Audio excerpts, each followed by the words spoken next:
Hey guys, Peter here to do an album review. Today I'm here to talk to you guys about the brand new record, debut record from Majestica, Above the Sky, out June 7th on Nuclear Blast. The album has 10 tracks and it's 56 minutes in length. Now, while this is the debut record for Majestica, these guys have been around for a while.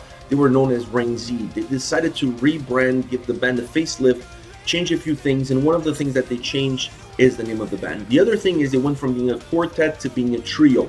So for this record, they had Uli Kush from Halloween come in to do the drum track. Right away, that is already something to get excited about the moment you sit down to listen to the album. The other thing that perhaps to some folks will be news, while to others this is already a known fact, is that this band features Tommy from Sabaton on both vocals and guitars. Before I start talking about the record, I just want to get this out of the way. A friend of mine who's in a well-known band once told me that when you're putting a power metal band together, it doesn't matter how good the guitars, the drums, the sound, the overall feel of the songs are. If you don't have a good vocalist, your band will fall flat. And this is true. And in this record, Tommy proves that in spades because he has an incredible voice, incredible range, and he really brings life to the record. From track to track, every single time you listen to a song on this record, if you're not familiar with his vocal prowess, you're really going to be amazed on how good, how versatile, what a range this guy has. It's on full display on this album. He really breaks the ceiling with his vocal performance on this record. I absolutely fell in love with it track after track. The melody, the nuances, the ability that he has to understand in that specific moment of the song what the song really calls for from a vocalist is extremely important in power metal. And he has that feel, he has that vibe. He knows exactly that at that specific moment of any given track what to do vocally in order to enhance the delivery of that song. Absolutely phenomenal.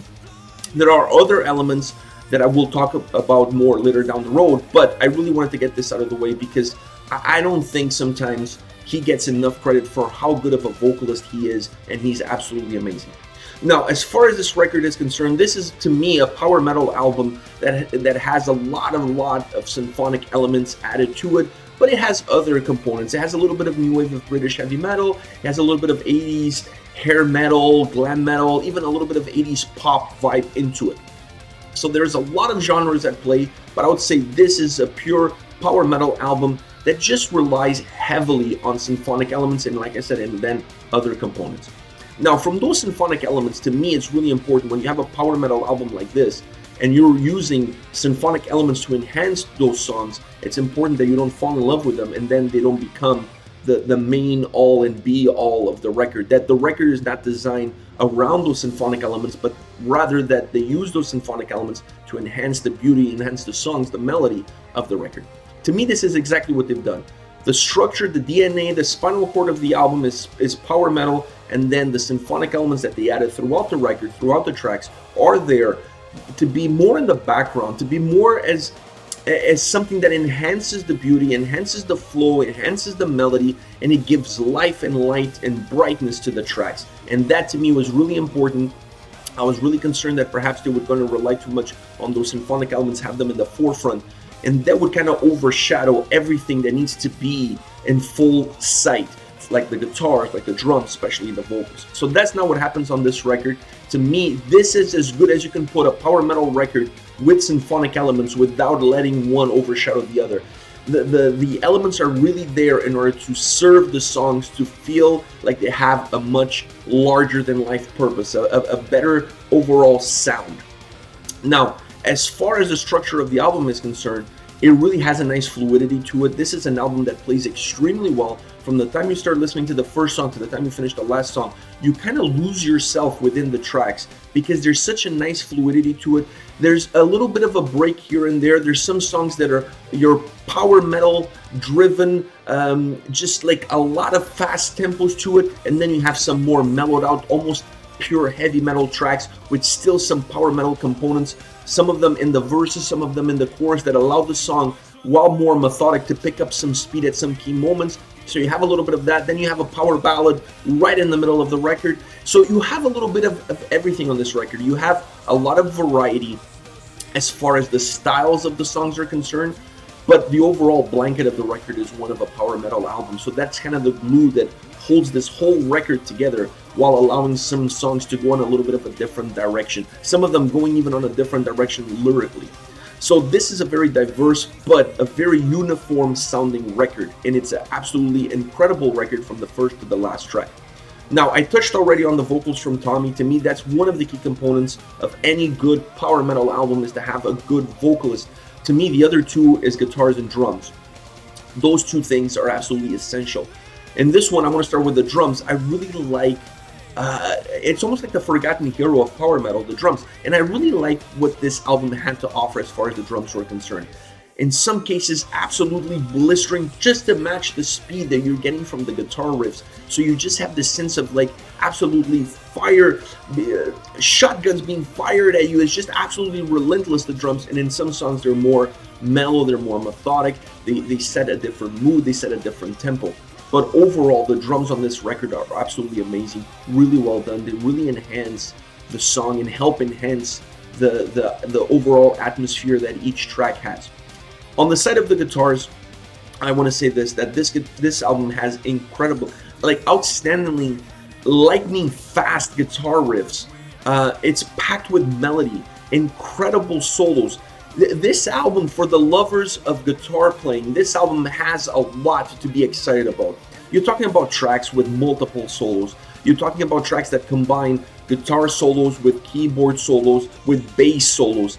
You have an album that has incredible melodies from the guitars that get enhanced by the melody of the keyboard, matching note by note. You have solos that are more fluid. You have solos that are more over the top. You have solos that are more classic, almost like new wave of British heavy metal type solos. You have a little bit of everything as far as guitars are concerned.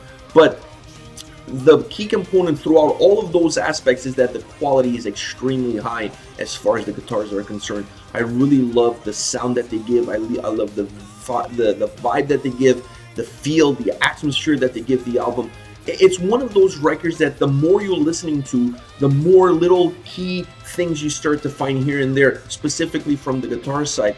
The certain melody changes, certain changes in tempo, the way the solos are arranged, the way they're put together on the track, all of these little things, with every single listening experience that you have when you sit down to listen to this album, you're going to discover. So I really feel like this is an album for those that really appreciate quality guitar playing. You're going to get a lot of different things to be excited about from this record. Now, as far as songs are concerned, I'm going to start with Above the Sky. That's the first song on the record, and what an introduction to the record. I mean, I don't think you could have, if I look at the overall record, I don't think there's a song on this record that would fit being the first song as good as this one. Because to me, this one encapsulates everything that this record has to offer. You have a power metal song through and through. You have a lot of symphonic elements added to it. You have great solos. You have bass. You have drums. You have incredible vocals. This song to me is the synopsis of what this whole record is all about. It has a killer bass intro. This song starts with a killer bass intro. Just almost like all you hear is the bass. And while it's there at the beginning, it comes back later on the track. But I really love the fact that you're starting off a power metal album with a song that starts off with a bass line. That's really exciting. It's really different, really fresh. I really like that. Then, once the opening scream comes in to let you know that this is a power metal song, it really starts that feel that you get that this song is going to be an absolute banger of a track. It has a blistering tempo. Even when the vocals feel like they're bringing the song down as far as slowing down the tempo, the guitars and drums still keep pushing it forward. So you have this fake sense that the song is being slowed down, but it's not. It still has this blistering tempo to it. The melody of the guitars and the keyboards and vocals in the chorus, absolutely phenomenal. This is my second favorite chorus on the album as far as melody is concerned from all aspects. Musically and vocally, I really feel like this is one of the best choruses of the album from that melody standpoint. Absolutely incredible. They also added a choir around the vocal track in the chorus, which makes the chorus feel almost more cinematic. It gives the And when you add the symphonic elements to it, this song feels very cinematic, feels very opera-like. It just has this stage. It has a feel of being a song that's meant to be played in front of an audience. It just really has that cinematic vibe to it. I really like that. It has an hypnotizing effect to it as well, so that's something I really enjoy. The guitar solo surrounded by the keyboard really adds something, because as the solo ends, the keyboard takes front stage until the bass comes in. So this is a song that has a guitar solo, followed by a keyboard solo, followed by a bass solo. Like, this is the kind of track that you're looking at. And then it comes in with another guitar and another keyboard combo right after that. And then the orchestration kind of returns, and then you have the ending of a song. This is absolutely insanity. This is what you're getting on the first track of the record. You're getting a guitar solo, followed by a keyboard solo, followed by a bass solo. Then you get a guitar solo and a keyboard solo combo right after that.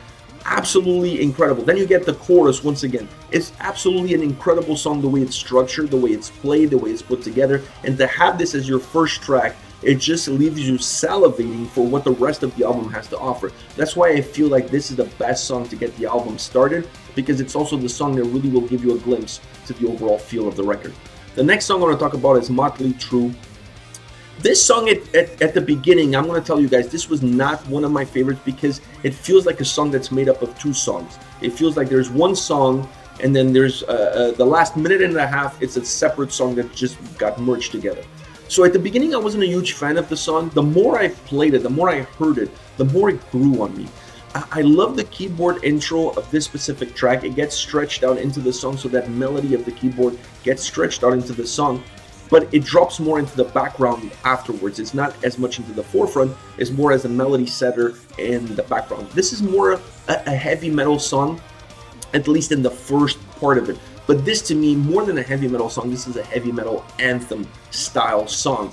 The chorus of this song is built like an anthem, is built to be sung by an audience live in front of the band. It has all the key ingredients to be an amazing live anthem. This track does. It has a different style of choir in this song.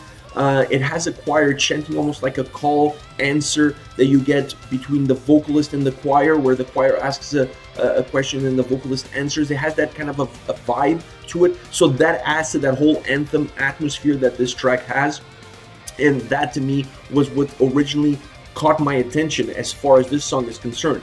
Now, as far as the second part of the song is concerned, the song kind of morphs into almost a new wave of British heavy metal, Iron Maiden kind of track, with some power metal residues built into it. So it's a more slower, methodic, melodic, extremely melodic song for the first 2/3 of it. And then you could feel like the guitars are coming in, the drums are coming in, the song is kind of morphing into something else, and then it becomes something completely different. It becomes, like I said, a new wave of British heavy metal song, an Iron Maiden stylish song with some key power metal ingredients to it. That little twist there at the end, at the beginning, for me, was hard for me to adjust to it, was hard for me to understand it, but the more I listened to this song, the more I fall in love with it. The first piece of it that caught my attention was the chorus, and then once I got used to that transition to that much faster tempo part, I absolutely fell in love with this track, and now it's perhaps one of my favorite songs on the album. Last but not least, Alliance Forever. This is the last song on the record. It opens up with a keyboard guitar melody that drives itself into the song. The guitar kind of takes more of the forefront of the song. The keyboard, it stays a little bit in the background, but it's a song that really connects those two elements. It connects the guitars with the keyboards. The two really stay together, and they really create a 1-2 punch, if you will, throughout the track. This song really alternates more melodic periods with faster tempos. It has a little bit of both of the two previous songs. So this song has some elements of just pure heavy metal, and then there's some pieces of the song that feels more like a power metal song. So you're really getting a little bit of a mixture of the two previous songs, almost like you're blending those two and you're getting the final track on the record. So having that dynamic, it really allows the song to have a lot of brightness, to have a lot of light, to feel jovial. It has that kind of overall vibe to it. The chorus adds to that brightness, and it also adds a little bit of a cinematic vibe, the same as Above the Sky. It has a little bit of that cinematic vibe. But that in this song, I don't get that feeling from the symphonic elements. I get that feeling more from the vocal delivery of the chorus. It just feels different. It just has a different approach. It has a different tone. And from the actual vocal approach is where I get that cinematic vibe from this specific chorus. The soul sequence on this song is my absolutely favorite on the record. You get you get a little bit of a keyboard that comes in to match it, but it just, and then it comes again for an encore. So you just feel like the way the solo is built in on this specific track, the way the complete solo sequence happens with the keyboard coming in and dropping out, and the solo coming back in again. That whole sequence is my absolute favorite on the record. It just has a feeling of an encore. Like you do a solo, the keyboard kind of comes in into the forefront, the crowd wants more, and then you come back and you give them another solo. So that whole sequence there is absolutely incredible. I really like it. It kind of gave the song a different vibe. It gave the song a different punch. There's a song that I'm not going to mention too much about it, but I really want to say something, which is Father Time. If you have a chance, really pay attention to the lyrics on Father Time. They're an absolute riot. A song that I was not really expecting to hear on a record like this, something that I almost expected out of a very different style band. It's very funny. There's a comedy aspect to the song Father Time. I don't want to talk too much about it, but really, when you have a chance, listen to that song and pay attention to the lyrics. They're absolutely hilarious. All right, guys, this is it. This is Majestica, Above the Sky. The album comes out June 7th on Nuclear Blast. Let me know your thoughts on the band, on the singles, on previous work released by the previous incarnation of the band. Let me know your thoughts. Use the comment section below. I'll be reading those and getting back to you. Take care, guys.